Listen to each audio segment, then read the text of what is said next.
बोलने वाला आदमी। क्यों क्यों मैं कम बोलता हूं?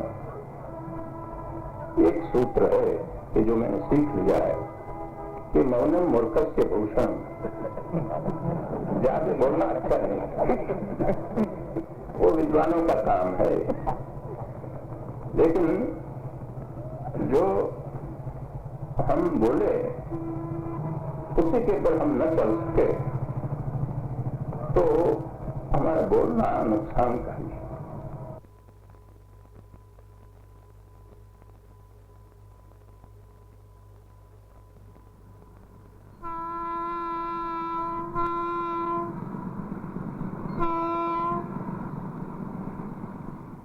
The historic Sabarmati River in Ahmedabad, from the banks of which Gandhi led the nationalist struggle till 1928. Also on its banks, a little further away, is another historic monument, Shahi Bagh. It is today a memorial to Sardar Patel, and like all memorials and statues, a symbol of our struggle against forgetting.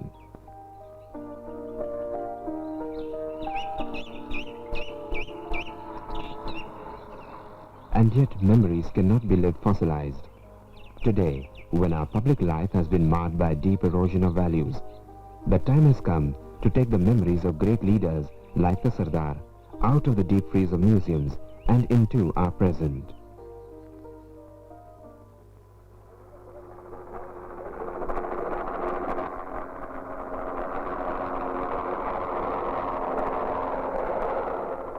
Safdarjung Airport, then Willingdon Airfield.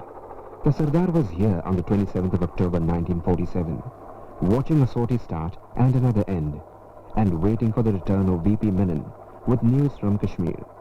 Kashmir was one of the 565 princely states in existence then. 565 princely states, some smaller than 5 square kilometers, but all pampered by the British and allowed to live under the illusion of being free, and given the option of joining either India, Pakistan, or remaining independent. What would the new India have been like, minus the princely states and minus Pakistan? A mutilated land with its edges crumbling, its fabric ridden with innumerable holes, holes that could easily tear apart the nation to shreds. It was in the strategic interests of all concerned that this be prevented.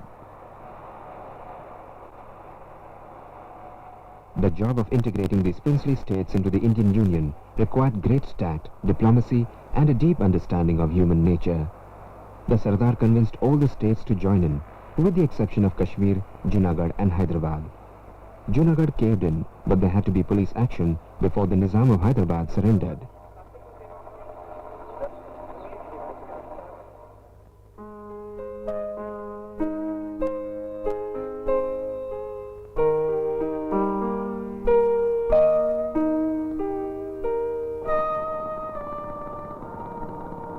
Nadyad, a small town halfway between Ahmedabad and Baroda in Gujarat. It was a town of twisting streets and 25,000 people when Vallabhbhai was born here. His mother, Ladba, gave him birth in an inner room of this house belonging to her brother, Dungir Bhai, where she had come for her confinement.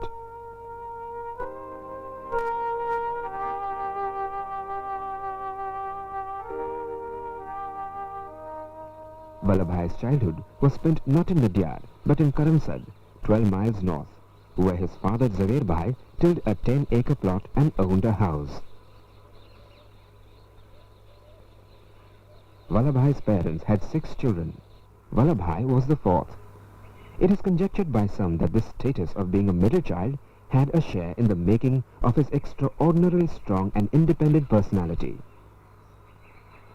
Zaver Bhai was burdened with debt, and his involvement in the Swaminarayan sect led him to become more and more a recluse and detached from his home.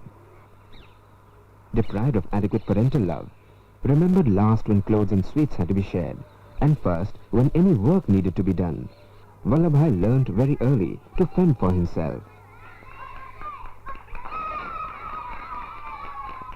At school, interesting character traits began to reveal themselves in the personality of little Vallabh. The Nadyad High School saw the emergence of a rebellious, mischievous, but witty schoolboy who played little tricks on his teachers and regaled his friends with puns and jokes. The school register recording Vallabhbhai's name still exists.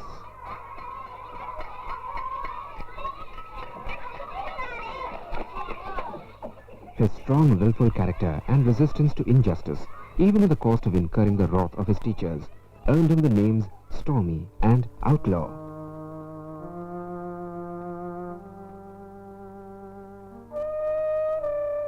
Vallabhbhai's family was indifferent to his education. He could easily, like his brothers Soma and Narsi, have taken to tilling the land, but he had other plans for himself. At the age of 22, he passed his matric and later qualified as a district pleader. And then he began to save up money for his dream, to go to England for his barristership.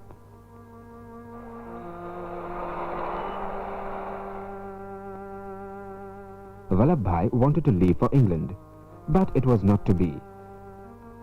His wife Zaverba died suddenly of an intestinal ailment at the tender age of 29 years.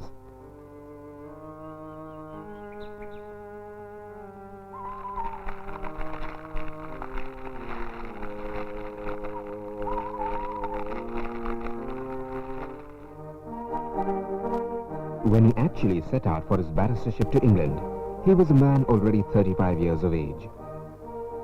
In him, a down-to-earth patidar, a widower who had saved money for it twice over, was going to England. Not a young romantic or a political anarchist. He knew he had not much time.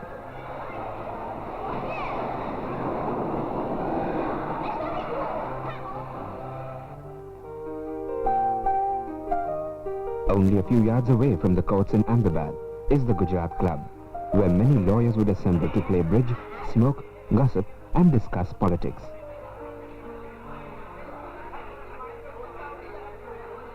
When Vallabhbhai returned from England and set up a successful practice as a criminal lawyer, he spent many evenings here playing bridge. At the club, Vallabhbhai discovered that he was quite good at bridge. The image of Vallabhbhai Patel during this time is quite unlike that to be expected of a future nationalist leader. Just across the street from the Gujarat Club was Vallabhbhai's Bhadra house.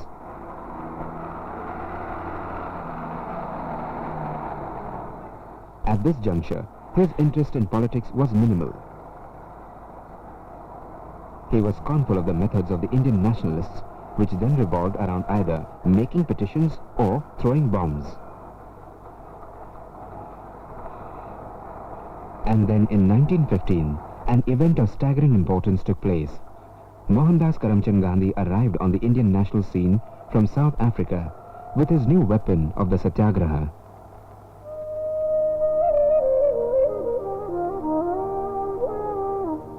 Vallabhbhai greeted this news with skepticism. One day when Gandhi arrived in the Gujarat Club to address a meeting, Vallabhbhai talked of him from his bridge table with great sarcasm and made everybody laugh. However, destiny had planned otherwise. Vallabhbhai, like many others, would soon be irrevocably drawn into Gandhi's magnetic field, never to return to his earlier life.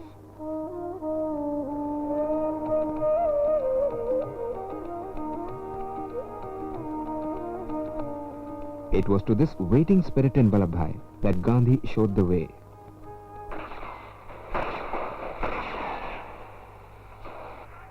Armed struggle rarely led to the arms being laid down after the struggle was won.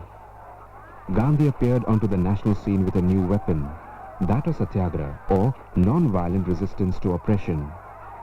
The method had already proved effective in Champaran. Vallabhbhai, the man of action, was impressed. He joined the Kheda and Nagpur flag satyagrahas as Gandhi's lieutenant, and in the days spent by his side, he silently observed Gandhi's methods.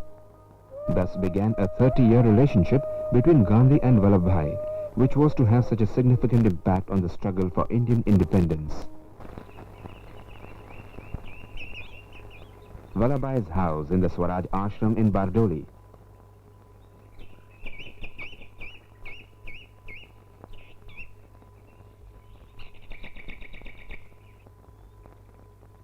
Even long after the Bardoli struggle was won, the house and the Swaraj ashram continued to be the center of political activity in Gujarat.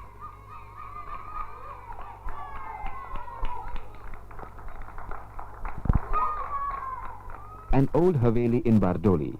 These quiet houses and lanes were mute witness to the classic experiment in Satyagraha that was carried out here in 1928 under the leadership of Vallabhbhai Patel. The British government had increased the tax on land. When all appeals to bring it down fell on deaf ears, the men and women of Bardoli launched a movement of complete non-cooperation. No barber would shave government servants, no carriage would carry them, and drums would be played when a government official entered the village, warning the villagers, and the streets would immediately become deserted. When the people refused to pay the land tax, their land was forfeited and cattle seized. The people of Bardoli remained firm and drew inspiration from Vallabhbhai, whom they fondly referred to as their Sardar. With the success of Bardoli, Vallabhbhai, the hero of the hour, was the natural choice for the presidentship at the annual Congress session at Lahore in 1929. Yet, Gandhi preferred Jawaharlal, and bowing to Gandhi's wishes, Patel withdrew. The Lahore session was historic because, for the first time, Congress made complete independence its main goal and unfurled the tricolour on the banks of the river Ravi. Often, while recounting the story of the national movement, what takes center stage are the more dramatic and tangible events, like campaigns, agitations, marches.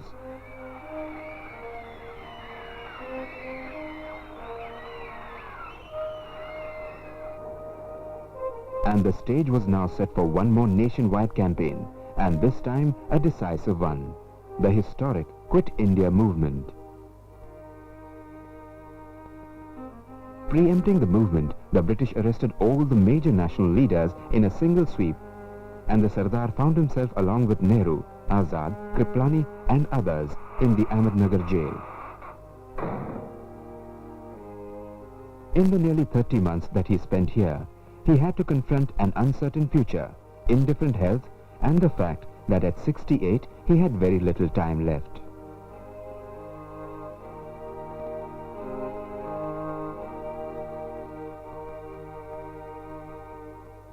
Vallabhbhai and Maniben had an extraordinary relationship, rare between a father and a daughter. She lived with the Sardar, looked after him, travelled with him, regulated his appointments, and maintained a detailed diary of his movements and meetings. From 1927 onwards, she even spun all the yarn that covered his body.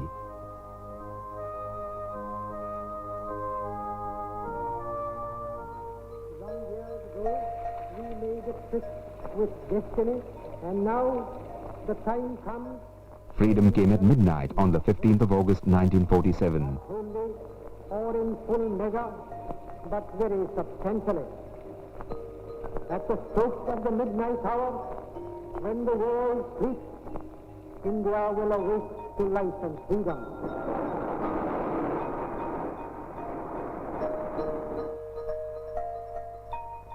Sardar Patel, who had contributed so much to the struggle for independence, did not speak on the occasion.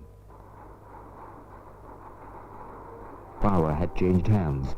Those who had so far resisted and opposed the rulers were now the new rulers of India. Once again, when it was time to choose a leader for the new India, it was not the organizer, the silent man of action, but the charismatic and popular visionary who donned the mantle of prime ministership.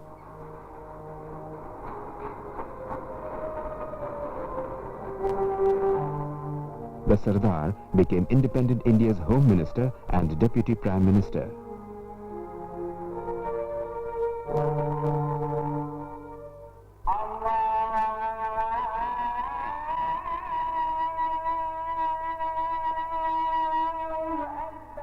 Hardly had the euphoria of freedom abated when came the horrors of the partition.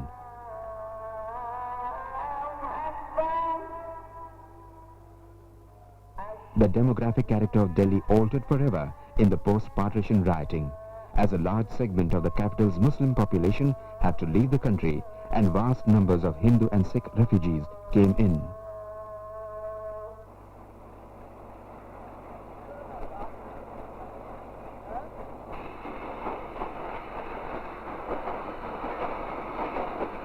These were trying times for the nation, and especially for the Home Minister, who was responsible for handling the situation. Sardar managed this in the most effective and pragmatic way that he could. To the Sardar, the sovereignty of the country was of utmost importance. Whatever needed to be done to preserve it just had to be done. This explains the manner in which he executed the integration of the princely states. He did the job surely, swiftly and ruthlessly, using appeasement, persuasion and, if required, even force. He was at that time a man already 72 years old. Kashmir, the one state which he wasn't allowed to tackle, is a wound that continues to fester even today. A winter morning at Lodi Gardens, where Sardar would often come for a morning walk from his official residence at 1 Aurangzeb Road.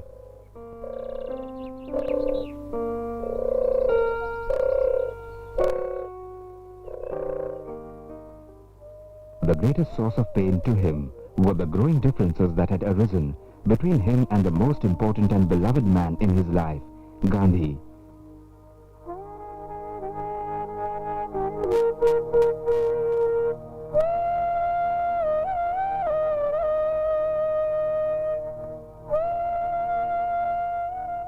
Differences that had so far been kept under rein, so much so that he had earlier been described as a blind follower of Gandhi.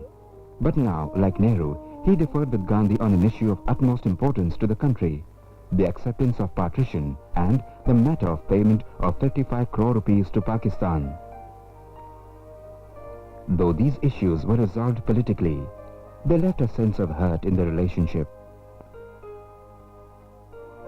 Gandhi and Sardar were to meet for a heart-to-heart talk at 4 p.m. at Birla House on the 30th of January 1948. What transpired on this fateful day has gone down in the annals of history. The events of that day were described in utter anguish by the man of few words in a broadcast on All India Radio. मेरा दिल दर्द से भरा हुआ है, क्या कहूँ क्या न कहूँ, ज़बान चलती नहीं है। आज का अवसर भारतवर्ष के लिए बड़ा दुख, शोक और शर्म का है। एक नौजवान हिंदू ने गांधी जी को प्रार्थना की जगह पर जाते अपनी पिस्तौल चला के 3 गोली चलाई।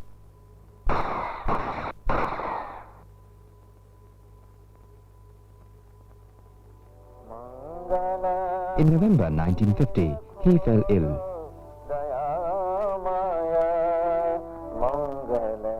When Mani heard the words of the bhajan, Mangal Mandir Kholo, on his lips, she knew that the end was near.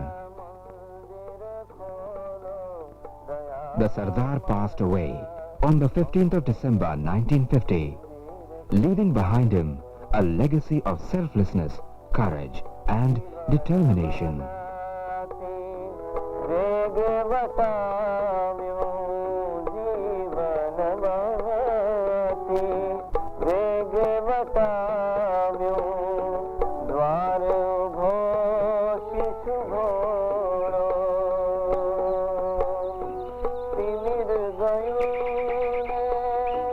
Jyoti Prakash